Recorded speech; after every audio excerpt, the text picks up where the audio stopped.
Welcome to episode 1 of With Intention. Today we're going to talk about my friend Adam Helbling, who's not only surviving but is thriving after extreme adversity.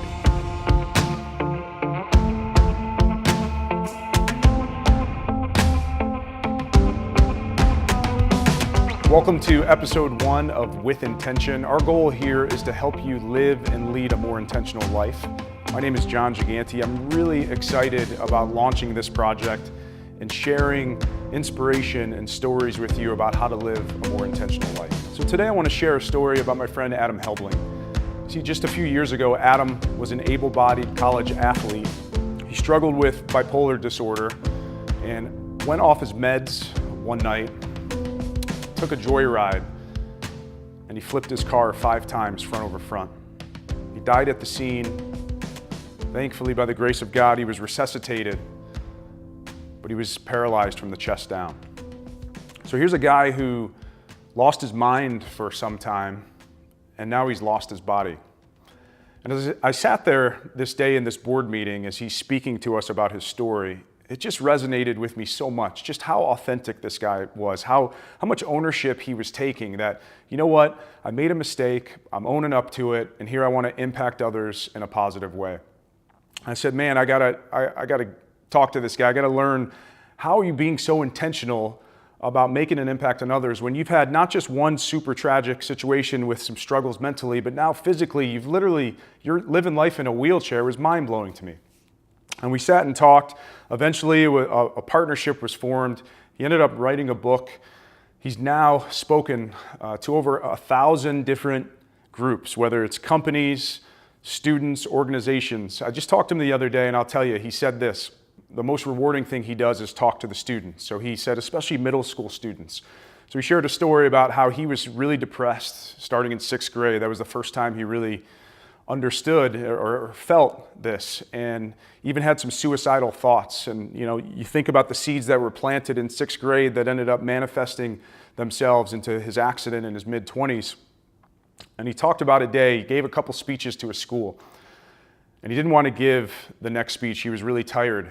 And the principal said, hey, I'd really like for you to give this next speech. Well, it turns out he gives this talk, he shares his story, and after the fact, he finds out that there was a 6th grader in the audience who went to his teacher after Adam spoke and said he was having suicidal thoughts for the last year and literally was thinking about taking his life the next day. And that story, Adam speaking, Adam sharing and showing that ownership and that authenticity, help that one kid, that one person. And that's what was amazing to me, that his adversity he's been able to use to help other people. It's been fascinating. So I want to share with you the 3 key things that I think Adam has taught me and I think can teach all of us about how do you take adversity and use it as an opportunity to help other people. So we've heard Adam's story about living with more intention and impacting others. I wanted to share with you what the 3 key lessons that I've learned from him, and I think we all can learn from. I'll call them the 3 O's: ownership, others, and opportunity. So let's talk about ownership first. I think that's really what he's done. He's taken ownership for past mistakes, for anything he's done, and he's looking towards the future, and that's the first step. Own wherever you are. I mean, we're not perfect. We all make mistakes. Own it and move forward. That's going to be your first step to helping others and getting past that and being more intentional. The second is others. And all that means is changing a focus from you to someone else. It's very easy for us to think about ourselves. I think a lot of times our default response is to be somewhat selfish and think about just our own stuff, or woe is me, whatever that may be. But if you really focus on impacting someone else, think about the story in Adam and that 6th grade kid that he gave that speech to and hopefully changed his life forever. That's an amazing thing. If Adam wasn't focused on serving others, we wouldn't have that. And then the third point is opportunity. So if you look at your adversity as an opportunity, anything you face, whatever struggle you're going through, it's actually an opportunity to do something good, to learn from it, to maybe help someone that's going through the same thing. Just like Adam, you can do some pretty cool things. You know, I talked to him just the other day, and I was asking him about the accident and really what was behind this I would call heart and mind shift. And he talked about I said, hey, did you feel any presence from above? And he said, yeah, I think I'd call it divine intervention.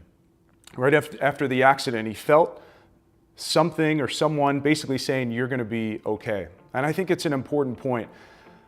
I think God has us where we are for a reason. And maybe that's, again, that opportunity to impact others. So it's really hard to think that, hey, I got in this tragic accident. I've been through some extreme adversity, but yet maybe God's using me to impact others in a positive way. And I think that is the shift in mind and in heart that we've seen in Adam, and that he's now impacting just thousands and thousands of people. And I can't wait to see what he's going to continue to do as his story unfolds, because it's just unfolding as we speak. Thank you so much for watching today, episode 1 of With Intention. I hope this has planted a seed with you, and forward this on to others if you think it would help them. Adam's story is amazing. Stay on the lookout for more episodes to come. You can follow me at John Gigante on Instagram is probably the best place, and we'll look forward to connecting in the future.